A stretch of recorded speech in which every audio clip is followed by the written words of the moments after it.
be talking about developments that occurred after plants and animals split. So I find it particularly interesting to see how many similarities there are between the plant and the animal ECM.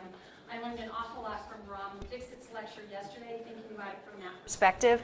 And I encourage you to think about it as well. How, what I'm telling you this morning and what Marcus tells you later this morning, how many similarities there are that probably occurred via convergent evolution, and why that might be, what that might tell us about important mechanical and matrix principles. So.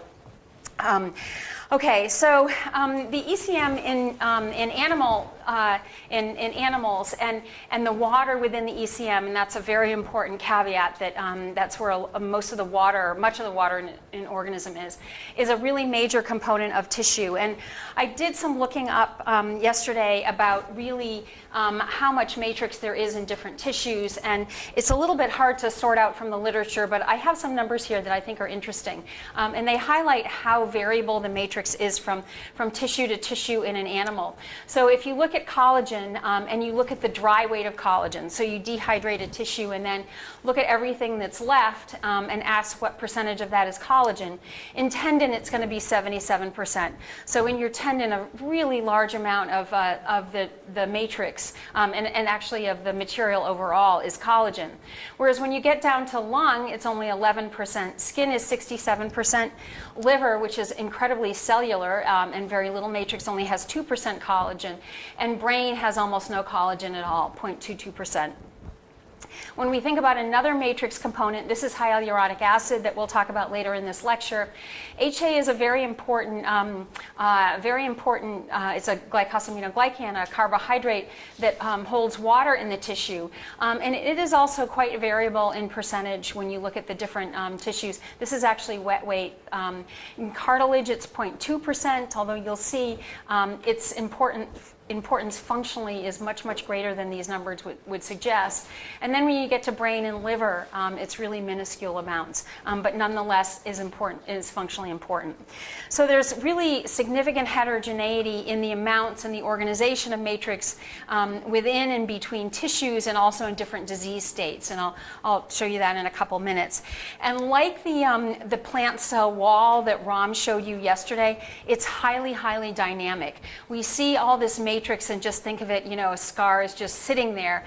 But in fact, matrix throughout both normal and pathological states is undergoing constant remodeling.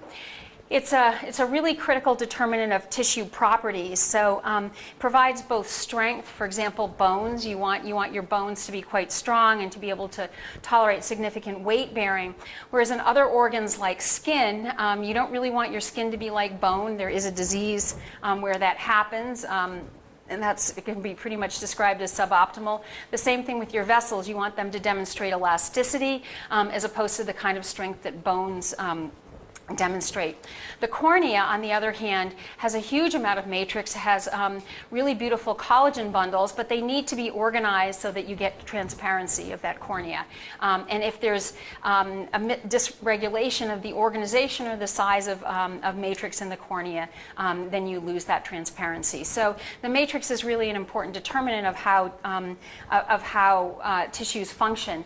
This right here is a really favorite picture of mine. It's from a 1918 version of Gray's Anatomy, and it just gives you a sense, this is a rabbit subcutaneous tissue, of how much matrix there is compared to cells. So you can see a few cells here, these sort of spotted things, but they're really dwarfed by the amount of matrix, and also in between the matrix the amount of water that is present. And I just want you to keep this in mind as an example of how important matrix is in animal tissues. So in animal tissues, matrix is sort of all over the place. There are a number of important structures, both within and between tissues, where you find matrix, and I just wanted to highlight what a few of those are. The basement membrane is a layer of matrix. I'll show you a picture of that in a couple minutes. It's a layer of matrix underlying epithelial cells. So the basal surface of epithelial cells sits on this basement membrane, separated separating it from submucosal tissues, and that's found in almost all epithelial surfaces and also most endothelial surfaces in the body. The submucosa itself is matrix. It's arrays of collagen bundles and elastin separated by fluid, and this is just a picture of that right here.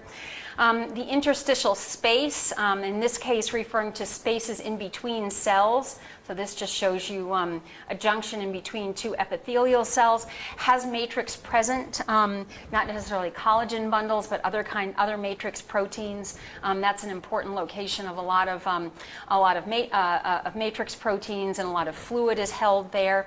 This is a picture of the cornea, and you can see these are collagen bundles. And you can see just how beautifully and regularly, beautifully organized and aligned that they are, and how uniform the cell size is.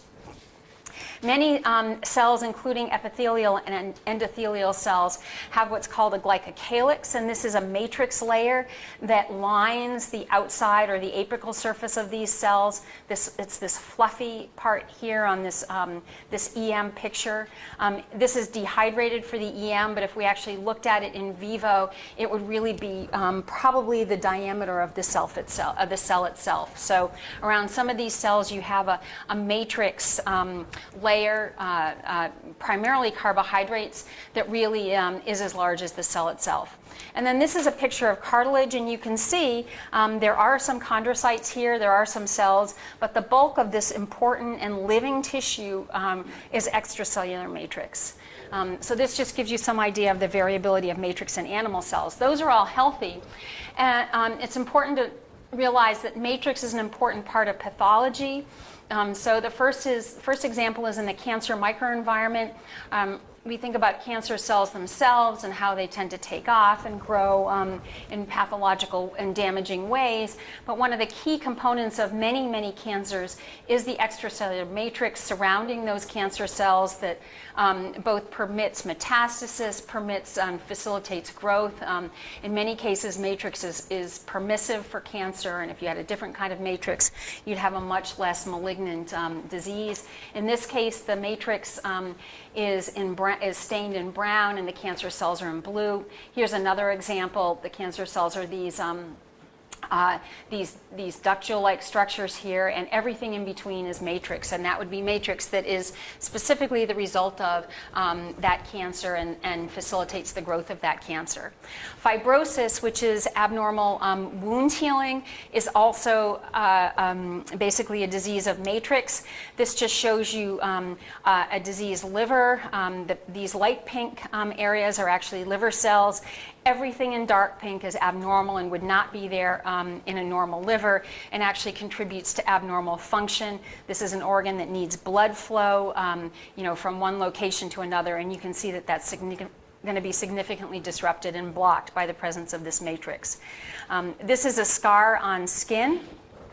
It's cosmetically not attractive, and in some cases, for example, in people with large burn wounds, these scars, which are made of extracellular matrix, have really, it can be functionally devastating, and people can have contractures, cannot be able to move very well. And again, this is extracellular matrix. And finally, this is, I believe this is a cardiac tissue after a disease like a heart attack. And you can see there's all this scar tissue in between the muscle. And again, that inhibits contractility and inhibits propagation of electrical signals. So again, a pathological state. So this just gives you some sense of the variety of matrix that we see. So when you think about matrix in the animal, there are a couple points that I want you to consider both during the lecture and just in general when you're dealing with matrix. And the first is that of scale. Think about how the different matrix molecules, what their size is, and many of these matrix molecules will form large aggregates. For example, collagen forms fibrils and then fibers that are really dramatically increased in size compared to an individual collagen molecule. So think about what the size of the molecules in these fibers are, and particularly relative to cells and vessels nearby them, because the scale can be quite variable and actually can be quite important. A cell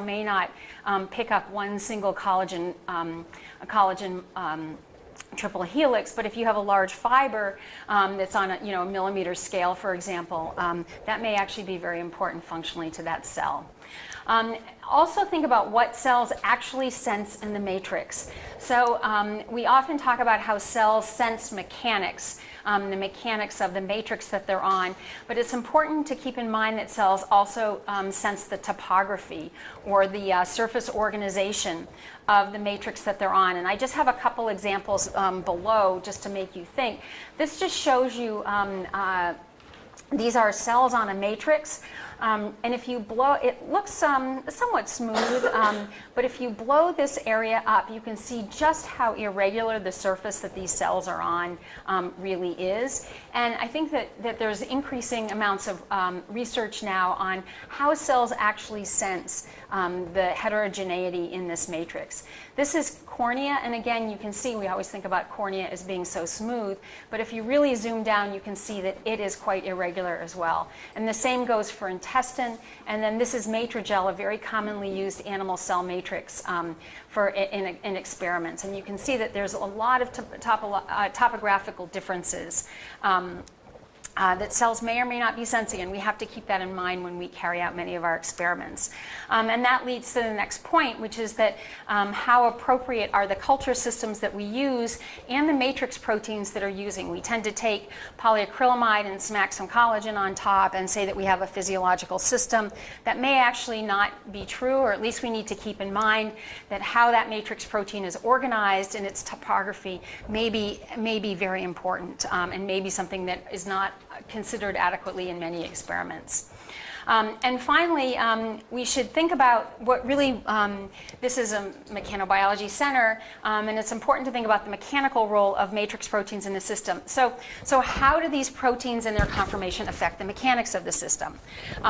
And similarly, how does the system affect the mechanics of the matrix that we're using? For example, when you take fibronectin, which is normally a relatively soft matrix protein, and put it on plastic, it becomes almost infinitely stiff. And that's important to keep in mind when you're doing experiments. For example, having call it a fibronectin on plastic. And the same thing when you're using collagen, how it's organized and how you prepare it may have quite a bit to do with its stiffness and how it behaves. So my point is just when you're carrying out experiments, and I think that this is probably relevant to certain matrix proteins in the plant world as well, you have to keep in mind, really what you're doing with your system. What is your system? Because it may be having effects that you haven't considered. So when we think about the plant extracellular matrix, the functions are incredibly complex. You can divide them into really two categories, architecture and signaling, but there are a lot of subheadings under both of those.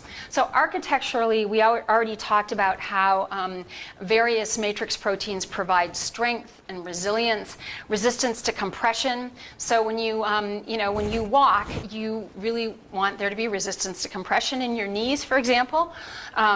In other parts of your body, and that's provided by extracellular matrix. Architecturally, matrix is also very important in providing volume. It fills space and is important in water retention and also buffering in a number of different cases. For example, that glycocalyx that I showed you on this apical surface of many cells may trap bicarbonate. In some places, for example, the stomach, it may be very important in allowing cells to resist an acid environment, for example. And that's all due to the matrix. We talked about how organizational complexity and topography may be very important as well. So the matrix may also regulate diffusion. So how water, solutes, cytokines, and other growth factors get from one cell to another or one organ to another may require diffusion across a matrix barrier. And the qualities of that matrix, what the charge is, et cetera, may be very important in regulating diffusion. And similarly, the barrier function of matrix is important, but the matrix can also provide, depending on how it's organized, tracks. So almost like railroad tracks, for example, for cell movement, for cancer metastasis. The matrix can be an adhesion scaffold and anchor, so cells have to adhere to something. They're not just floating around randomly in your body. They are adherent not only to each other, but they need to be adherent to a matrix to hold them in place, and that's obviously the matrix. And it is an important, although I want to emphasize, not the only determinant of tissue mechanics. That's a complex issue that we're not going to go into in this lecture, but how the mechanics of your tissue is in large part due to the matrix that's present and how it's organized. So matrix, though, it doesn't just play a supporting role. It's very important for signaling. So components of matrix are actually ligands, and Rika Sorian yesterday talked to you in detail about integrins, and the integrins are basically receptors. Their ligands are not growth factors, but instead matrix. But the matrix can also be a receptor or a co-receptor itself. So many components of the matrix, for example, proteoglycans, are actually receptors, not just ligands. And additionally, matrix components are very important in sequestering and targeting and also activating growth factors. So they're very important regulatory elements in growth factor biology. There may be incredible growth factor sinks, if you will, in some tissues where all these growth factors are just sitting there waiting to be released and or activated. If anyone here works with TGF-beta, it drives me crazy when I see people do TGF-beta studies looking at the message levels of TGF-beta and talk about that as telling you anything about TGF-beta signaling, given that most TGF-beta is secreted in an active form and it's stored in the matrix and needs to be activated to do anything. So just keep in mind that there's a lot of there are a lot of growth factors, cytokines, chemokines, et cetera, floating around that are really sequestered within the matrix, and that the matrix is a major regulator of growth factor signaling for that reason. So in the last couple of years, really led by Richard Hines at MIT, we've learned a lot more about what matrix proteins there are. And this is through a field that they call Matriceomics. What the Hines group did was develop an approach which sort of combined proteomics and bioinformatics to actually look at and categorize all the matrix proteins in a given tissue or a tumor or region. And what they found was that the matrix proteins, no surprise, are highly variable between tissues and in normal versus tumor states. And I just want to show you one example of matricome that they identified. So they found that that the matrix was really roughly divided into matrix basement membrane proteins. Remember, I showed you that layer underlying epithelial cells, and then the interstitial matrix, which is really in between cells. They referred to a core matricome, and this includes extracellular matrix glycoproteins like the fibronectins. We'll go over exactly these three categories in a minute. The major structural proteins, they only include collagens, but most people include elastins in this category as the big structural proteins, and then proteoglycans. They also note there are all these matricome-associated proteins, so that the ECM has a lot of, the major ECM proteins have friends, and those include other ECM proteins, other secreted factors that seem to function like matrix proteins, and other sort of matrix protein affiliates, if you will. And then also the regulators of ECM proteins. And, for example, those that regulate cross-linking of the matrix. We'll talk about these in a couple minutes. And then all these secreted factors like the TGF-betas and other growth factors that seem to live in the matrix and require the matrix for their normal function. So this is now, matriceomics is now, the matricome has now been categorized for a number of different organs. And it's actually turning out to be very interesting. I know I heard Richard Hines talk a few months ago. They're trying to use this approach to actually identify tumor-specific therapies, where you use antibodies against specific matrix components of a given tumor. And so we'll see where that goes. But just important to keep in mind that the matrix is actually very complicated, very variable, and now we're starting to understand what's there to an increasing extent. So this is, I don't like this diagram, but I think it's very useful, and so I kept it in the talk because it gives you the general scale of matrix proteins and highlights the three major proteins, the major categories of matrix proteins that I want to consider. And those are the major structural proteins, and those are collagens and elastins. And here's just an example of the relative rough size of collagen. The adhesive glycoproteins, and that includes fibronectin, laminin, and tenacin C. And you can see sort of structurally what they look like. Green here is protein. Purple is a carbohydrate, and you can get some sense for these proteoglycans. These are proteins that have adherent carbohydrates. Hyaluronic acid is just a carbohydrate. But it gives you some sense of the very variable size of these different matrix components. And keep in mind that all these carbohydrates in particular are also storing water, so they're probably even dramatically larger than this than this particular diagram would suggest. So, for example, aggrecan, which is a major proteoglycan in cartilage, is really probably gigantically puffed out, if you will. So the first one that I want to talk about is collagen. It's the major, it's the most abundant protein in the extracellular matrix, one of the most abundant proteins in the body, sort of on a par with cellulose in plants, as Ram Dixit told us yesterday. There are actually 28 different kinds of collagens. The most important is going to be collagen 1, and that's what is shown here, and that's what I'm going to mostly focus on. Collagen is known for having these collagenous domains that consist of gly-XY repeats, where X is often proline and Y is often hydroxyproline. And there are often hundreds and hundreds of these repeats. And what happens is these regions of these repeats, actually 3 of these chains of these repeats will form a very rigid triple helix that gets tightly packed due to the glycine and then is stabilized by the hydroxyproline and also some hydroxylysine residues. There is very significant post-translational modification in collagen. Please remember, that's one point that I want to stress, and I'll show you some examples about that in a minute. But there are multiple families of collagens, and they have variable amounts of collagenous versus non-collagenous domains. So some only have very small regions of this rigid triple helix. Others, like collagen 1, are almost all made up of these triple helices. So these are just different ways of looking at the collagen triple helix. I just thought that this was a very, very cool. This was a very cool figure, just to show you.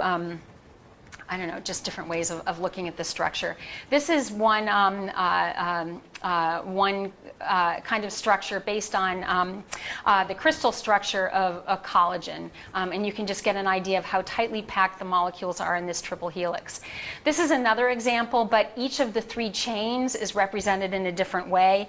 This is, there's this space-filling model here. There's sort of this ball and stick model, and then here's a ribbon example, just to give you an idea of the triple helix. Here is you're looking down at the triple helix, and you sort of get some idea of how these 3 chains might fit together. And then here is another way of demonstrating the triple helix altogether, and gives you some idea of what the interaction, the non-covalent interactions are between the hydrogen bonds in between the different strands, and how they tend to be staggered. So I just want to give one shout out for collagen second harmonic generation imaging. Because of the structure of collagen, it's not these collagenous domains are non-centrosymmetric, so you can actually image them without staining them using this method called collagen second harmonics. You can look in more detail at the reference here, but these are really beautiful ways of looking at collagen, and this is all completely unstained tissue, and it really gives you some idea of the organization of collagen. So Just wanted to mention that. So collagen biosynthesis is really sort of pretty cool when you involves a lot of post-translational modification that I just wanted to go over briefly. So collagen is not surprisingly synthesized within a cell, of course. Collagen type 1 is actually a heterotrimer of 2 alpha 1 and 1 alpha 2 chains.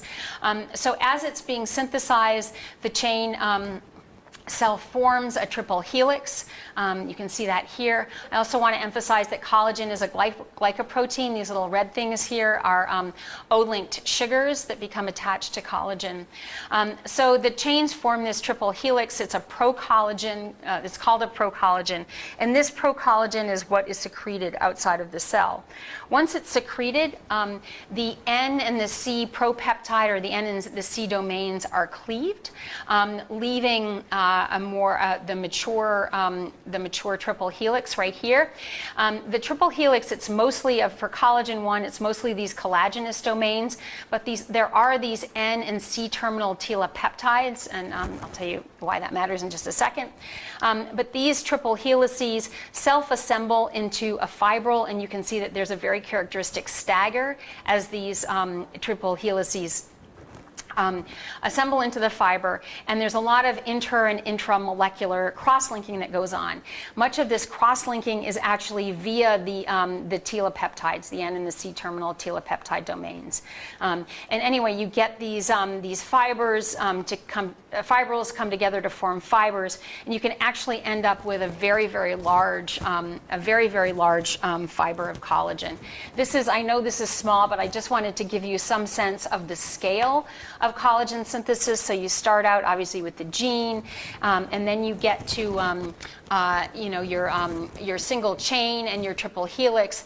The triple helix may be about 300 nanometers long. It may be a couple nanometers in height. And then when you get to the microfibril, you're starting to get up in the 5 nanometer range as far as the diameter of this microfibril. You get more collagen cross-linking, and you can actually get extremely long fibers, and they can actually be relatively thick, about 500 nanometers in diameter. So that just gives you some sense of the scale of collagen synthesis. So there are a number of different ways of cross-linking collagen. And this has been gotten a lot of interest from pharmaceutical companies thinking about anti-cancer as well as anti-fibrosis therapies. Thus far, millions and millions of dollars have been spent with no therapy, which is amusing or not, depending on your perspective. But the three categories of collagen crosslinks are crosslinking via lysyl hydroxylase and lysyl oxidase. That's probably the most important. There's also some mediated by transglutaminase, and then there are advanced glycation end products. So I just want to go over these briefly. I want to note these are all post-translational modifications, so they occur after synthesis. And they can occur both intra and extracellularly.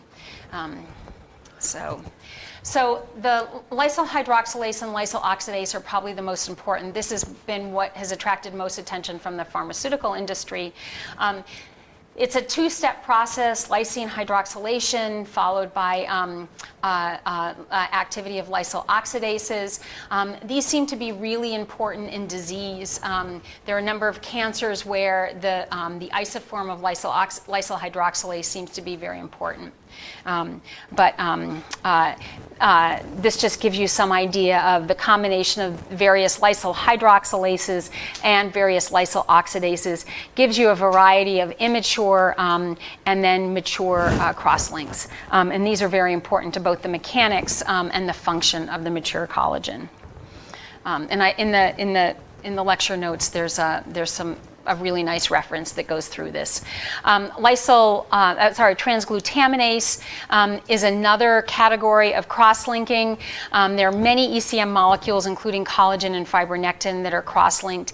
Again, this kind of cross-linking increases the mechanical property, or changes the mechanical properties of the matrix protein, and has some functional relevance. But I don't want to go through that too much. I'll just say also advanced glycation end products, which seem to be very important as a function of age and also a function of diabetes, can also result in matrix cross-linking.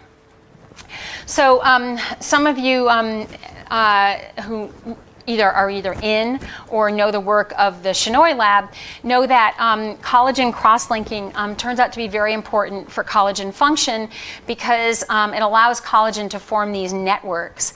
And these networks seem to be required for long-range communication between cells. And let me just give you an example. This is from one of the Shenoy lab papers. And you can see that when you apply a force to a collagen fibrous network, you can actually get alignment and compaction of the fibers. This will be, and this allows, this region is actually quite a bit stiffer than the non-aligned region, and this allows long-range force transmission, actually over extremely long distances between cells. This seems to be very important in fibrosis. It seems to be very important in cancer cell migration and cancer communication. And this is largely, you really require a cross-link network for this to occur, as well as contractile cells. I also I put this slide in this morning, given given Ram Dixit's talk yesterday, because this collagen fibrous network is also plastic, meaning that deformation of the collagen network may be plastic or permanent.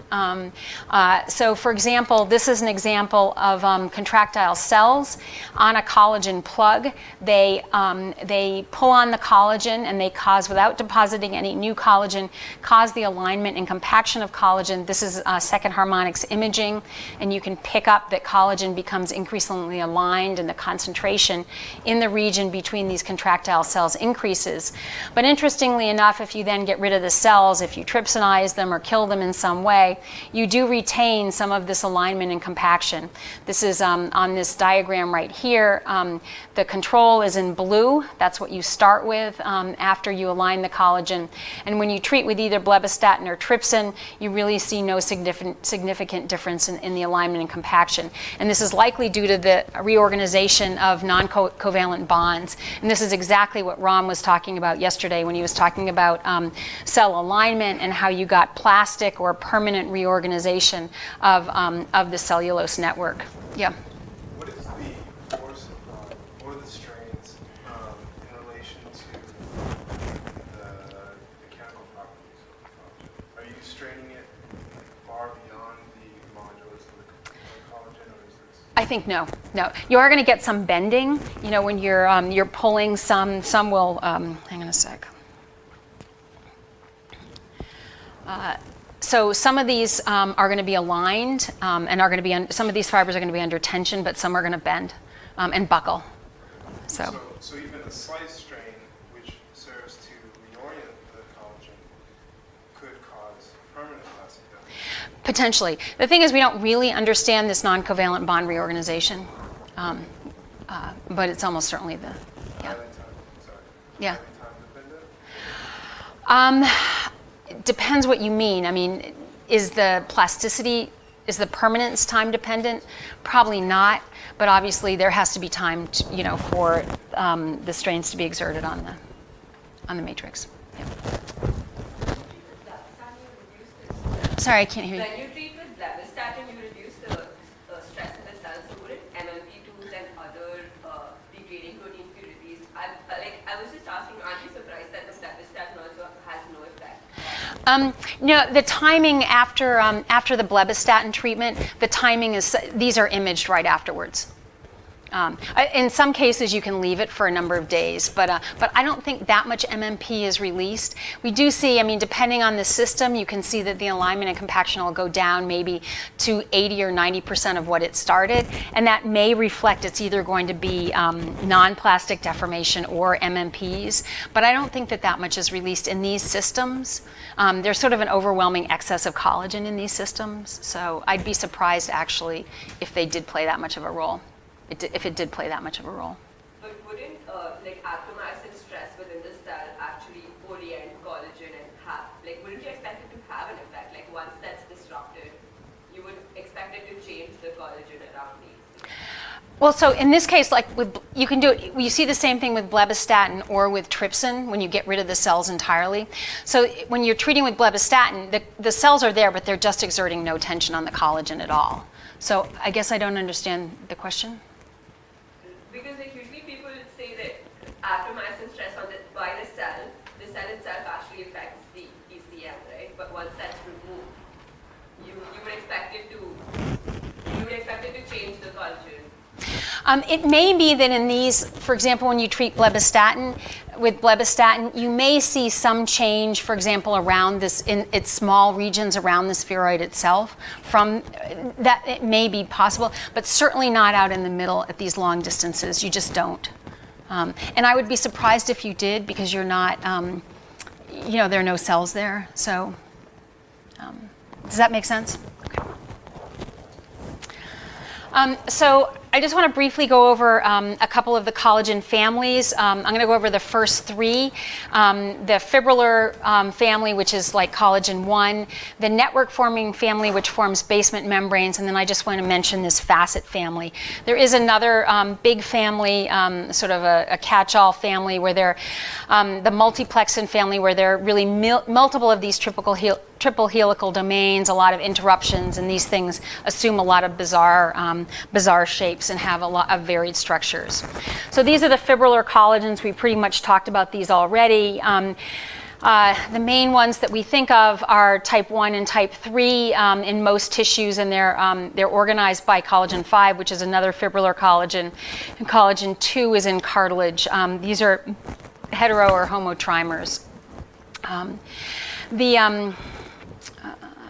The network-forming collagens, of which the best known is collagen 4, which is part of the basement membrane. These form networks, and this is just an example of one of them, sort of a chicken wire-like network. The collagen 6 is another one. It forms tetramers and large aggregates. But the bottom line is that these collagens form these networks, and I'll show you a picture in a minute of why this matters. These are very important in the basement membrane. And then these facet collagens, which are some of these more newly discovered collagens, are these interrupted triple helices. They can assume all kinds of different shapes, but they may be very important in organizing the matrix. They can associate with the surface of fibrillar collagens and sort of hold the fibrillar collagens together in some way. In some cases, they may link the basement membrane, for example, of the skin, to the underlying matrix in the dermis, as you can see right here. So this family has a variety of different functions. What I just want you to appreciate is that there's a lot of variability in the structure and the function of some of these higher number collagens. So the next major structural protein is elastin. This is providing resilience. It's particularly important in the arterial vasculature. You can imagine you don't want your vasculature to be like a lead pipe. You want it to be elastic. Elastin's much more extensible even than a rubber band, and practically it's very closely aligned with intertwined with collagen fibrils. So in this case, the collagen is in red and the elastin is in black. And this is in skin, and you just get some sense of how closely intertwined these two structural proteins are. Just to comment briefly on the structure of elastin, it, like collagen, is very rich in proline and glycine. It's also highly cross-linked by lysyl oxidase family members. You remember we talked about that as being very important in the collagens. And there are sort of extensible and alpha helical cross-link components of collagen. And they're often covered by, it's typically covered by sheaths of these microfibrils made of this protein called fibrillin. And that's important for stability. And anyone who cares about TGF-beta, the growth factor TGF-beta, fibrillin, which is part of these microfibrils, is very important in TGF-beta activation.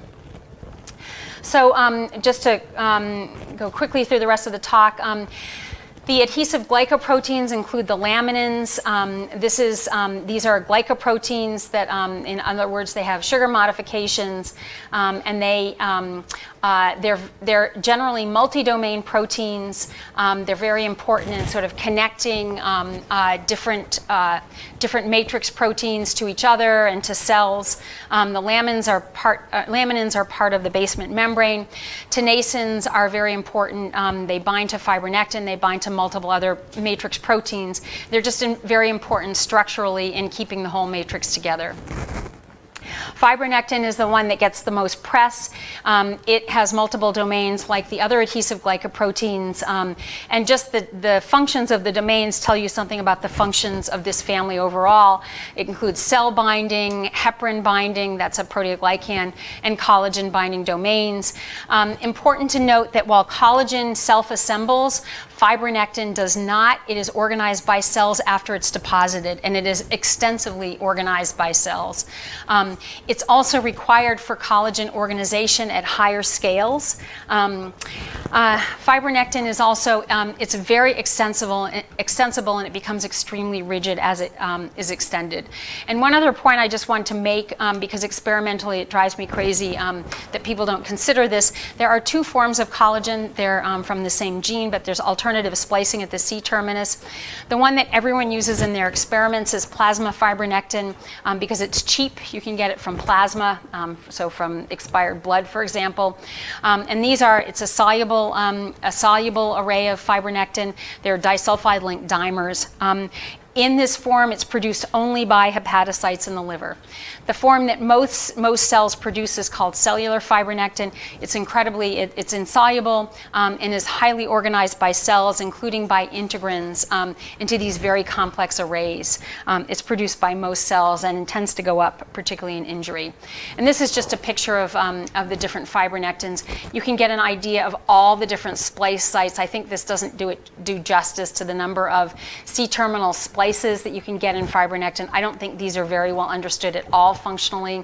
There are also these two domains called EDA and EDB that may be inserted into cellular fibronectin. Again, they have really dramatic, can have dramatic functional implications by the insertion of these domains. So just keep in mind that fibronectin can be a pretty complex protein functionally. So the final category are the glycosaminoglycans. These are polysaccharides. The glycosaminoglycans they may be, in the case of hyaluronic acid, a chain on its own, or they may modify proteins, making them proteoglycans. The sugars in these glycosaminoglycans are repeating disaccharide units. They're highly variable, and they're very highly negatively charged. They form gels at very low concentrations, and they hold in a lot of water, so they occupy a very, very large area, and they're very important in resisting compression. These are just an example of some of these pairs of glycosaminoglycan chains. This is one kind. This is hyaluronic acid. What it typically looks like, these pairs of chains pairs of sugars. This is another kind of glycosaminoglycan is called chondroitin sulfate.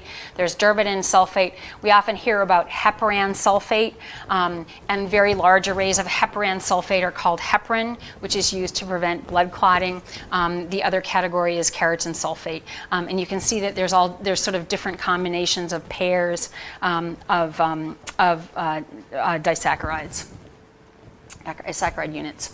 Hyaluronic acid is the one that is a glycosaminoglycan that is not protein attached. It's a non-sulfated proteoglycan, and it's really enormous in its size. This is just another, this gives you an example of how big it is compared to certain other proteins, including collagen.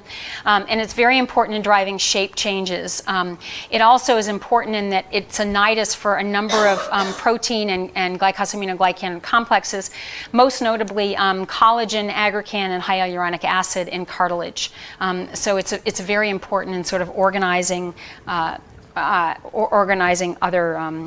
particularly collagen complexes. And this is just a picture of an aggregate of aggrecan, which is a big proteoglycan, and hyaluronic acid. The aggrecan is this sort of, if you can see it here, this chain that goes on along the middle, and it's attached to multiple of these aggrecan residues. Aggrecan itself is a bottle brush shape, and then so you have sort of a bottle brush on a bottle brush, and you can imagine that these are very negatively charged. They hold a lot of water, and you can imagine this can be quite space-filling. Hyaluronic acid is widely used in cosmetics, and if you look it up on Google and try to figure out what it does, all you're going to get are cosmetics ads. So. These are just examples of other proteoglycans. There are a couple different families. The first is the interstitial proteoglycans. These are found sort of in between cells and in between tissues. There are two groups. One is the aggrecan family that I just referred to, where you have this big bottle brush proteoglycan, where you have the protein chain, and then you have all these proteoglycans sticking out. Versican is found in non-cartilaginous tissues and has a similar structure. The slurps, or small leucine-rich proteoglycans, are like decarin, biglycan, and these are smaller proteins that might have one or two gag chains attached. The basement membrane proteoglycans are like perlecan, and these are very organized with the network-forming collagens like collagen 4 to form the basement membrane. And then there's a category of membrane-bound proteoglycans, and these may be particularly important in serving as cell surface receptors. I just want to make one comment about these little slurps, these small leucine-rich proteoglycans. These are very important in collagen organization. So these are pictures of I think tail tendon, but the cornea looks the same. If you knock out these slurps, you get collagen arrays that, instead of looking normal and regular like this, like I've shown you before, you get these really highly abnormal collagen arrays. So these slurps are very important in organizing collagen fibers and fibrils. So this is just a picture, a cartoon of the basement membrane. It's interesting. It looks very much like the cartoon of the cell wall that Ram showed yesterday. I was really struck by how similar these two diagrams look like, so I wanted to make sure I included this today. And this just shows you in the basement membrane, which, remember, is underlying epithelial cells. You see, you can see perlecan. This is a proteoglycan here. This is type 4 collagen, which is one of the network-forming collagens. You also see integrins here in green. This is perlecan, another protein. You can see how it sort of forms this incredibly elaborate meshwork. So it gives you some idea of the basement membrane. So I just want to wrap it up by just making a couple other points. One is degradation of the ECM is important. There are very specialized enzymes needed to do this. You highlighted MMPs. So the main enzymes that degrade the ECM are called matrix metalloproteases. And I just want to make a point. You're not supposed to read anything on this diagram, but I just want to make a point that there are a lot of them. They're very complex, and they're very, very highly regulated. And you can imagine that that would be necessary. You don't just want all these enzymes out degrading everything that's holding your body together. But nonetheless, you need them for reorganization. And so very large and complex family. And then I just want to make a couple mechanical one mechanical point, which is that the bulk mechanics of tissues do not necessarily reflect the mechanics of individual ECM properties. And this is just, this quote is just from a paper on fibronectin. And this was a really wonderful paper that showed that, that fibronectin, which is relatively soft, when you stretch it via cell-generated forces, it's really extraordinarily extensible and becomes incredibly stiff. And this may or may not be reflected in the bulk mechanics of the tissues. If anyone is interested really in fibronectin mechanics, I encourage you to read this paper. It's the top paper here. So finally, I just want to end up, and so I can give you a little bit of a break before Erica's lecture, which is next. So in the animal world, you really cannot think of cells and tissues without thinking about the extracellular matrix, and it's extraordinarily heterogeneous.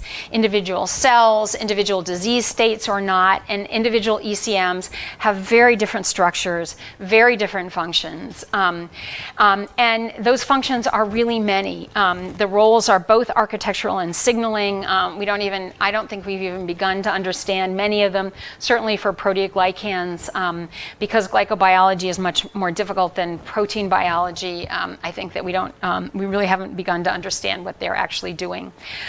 Keep in mind scale when you're considering how big an individual ECM molecule is, how it's organized, and how that relates to a cell. If there's one thing I've learned from interacting with Paul Janmay over the last decade and a half, it's that you really have to think about scale in terms of time and size. That the scale is very, very important, and I think oftentimes people forget that when they're carrying out experiments. And I just want to make the point that ECM interactions, like cell-cell interactions, we learned about those yesterday, and I think we all intuitively know that those are important. And cell ECM interactions are very important. So you saw that many ECM proteins are involved in large aggregates with interesting functions.